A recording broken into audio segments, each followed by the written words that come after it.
Bonjour à tous. Ce week-end, le pape François effectue à Malte son 36e voyage apostolique après Chypre et la Grèce en décembre dernier. Voilà donc une nouvelle étape de son pèlerinage méditerranéen. Trois messages saillants devraient marquer ces 2 jours sur l'accueil réservé aux migrants, la corruption et le renouveau missionnaire. Au large de la Sicile, en face des côtes tunisiennes et libyennes, l'arrivée clandestine d'Africains déborde aujourd'hui la population maltaise. Les milliers de migrants suscitent déséquilibre, inquiétude et tensions pour les 478 000 habitants de l'archipel. Rappelons que Malte est le plus petit pays de l'Union européenne avec ses 316 km².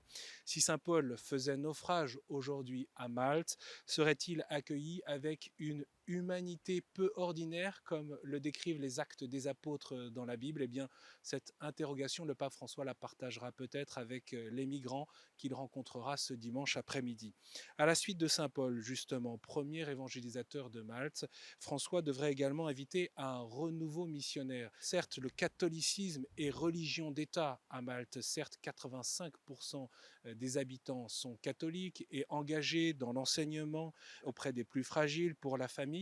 Mais la baisse de la pratique dominicale de 90 à 40% en 30 ans manifeste la difficulté de la transmission de la foi dans une société qui adopte progressivement la culture postmoderne. Alors, après les visites de Jean-Paul II en 1990 et 2001, puis celle de Benoît XVI en 2010, l'encouragement du pape François est attendu. Avec ses accents propres, on peut avoir en tête que le pape a nommé un évêque maltais, le cardinal Grec, à la tête du synode des évêques. Le pape se rendra dans le sanctuaire marial de Tapignou samedi après-midi, à la grotte de Saint-Paul dimanche matin, et il célébrera la messe dominicale dans la banlieue de la capitale avec les fidèles qui l'attendent depuis l'annulation de sa visite en 2020 du fait de la pandémie.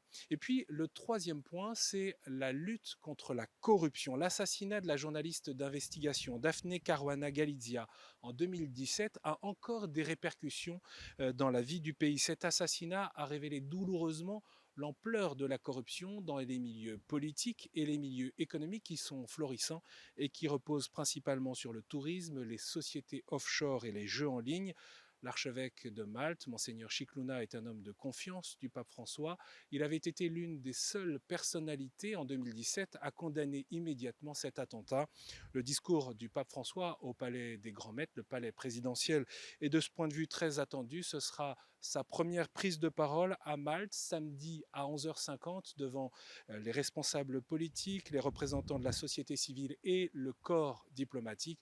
Le tout, on le sait bien, dans un contexte de guerre en Europe. L'ensemble de ce voyage du pape François à Malte est bien sûr à suivre en direct sur KTO et ktotv.com.